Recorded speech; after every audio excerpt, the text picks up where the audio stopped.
Chapter 4.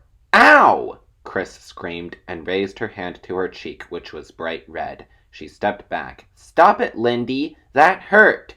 Me? Lindy cried. I didn't do it. Slappy did. Don't be dumb, Chris protested, rubbing her cheek. You really hurt me. But I didn't do it, Lindy cried. She turned Slappy's face toward her. Why were you so rude to Chris? Mr. Powell jumped up from the couch. Stop acting dumb and apologize to your sister, he ordered. Lindy bowed Slappy's head. I'm sorry, she made the dummy say. No, in your own voice, Mr. Powell insisted, crossing his arms in front of his chest. Slappy didn't hurt Chris. You did. Okay, Lindy muttered, blushing. She avoided Chris's angry stare. I'm sorry. Here. She dumped Slappy into Chris's arms. Chris was so surprised she nearly dropped the dummy. Slappy was heavier than she'd imagined. Now what am I supposed to do with him? Chris asked Lindy. Lindy shrugged and crossed the room to the couch, where she dropped down beside her mother. Why do you make such a fuss? Mrs. Powell whispered, leaning close to Lindy. That was so babyish.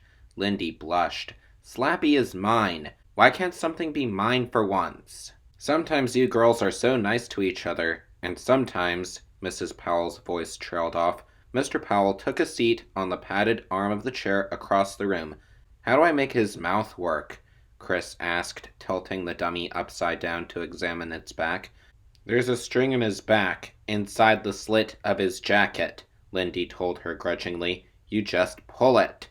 I don't want Chris to work Slappy, Lindy thought unhappily. I don't want to share Slappy. Why can't I have something that just belongs to me? Why do I have to share everything with her? Why does Chris always want to copy me? She gritted her teeth and waited for her anger to fade. Later that night, Chris sat straight up in bed. She'd had a bad dream. I was being chased, she remembered, her heart still pounding. Chased by what? By whom? She couldn't remember. She glanced around the shadowy room, waiting for her heartbeat to return to normal. The room felt hot and stuffy, even though the window was open and the curtains were fluttering. Lindy lay sound asleep on her side in her twin bed next to Chris's. She was snoring softly, her lips slightly parted, her long hair falling loose about her face.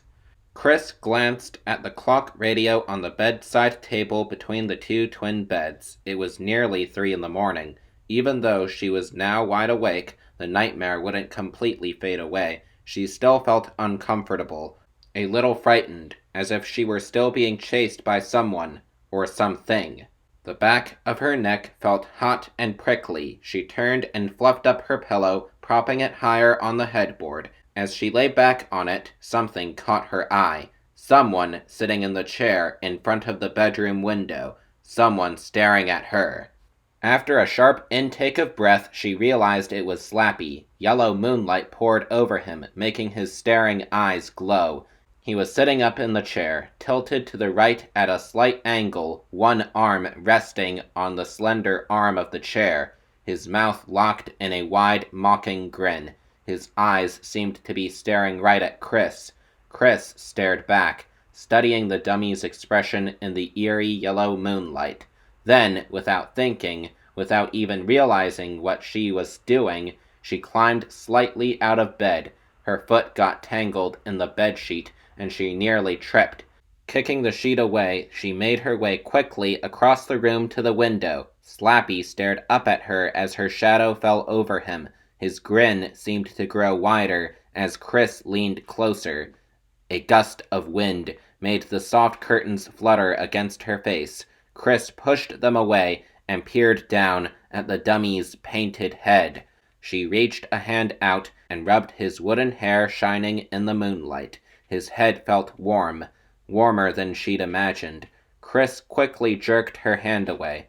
What was that sound? Had Slappy snickered? Had he laughed at her? No, of course not. Chris realized she was breathing hard. Why am I so freaked out by this stupid dummy? She thought. In the bed behind her, Lindy made a gurgling sound and rolled onto her back.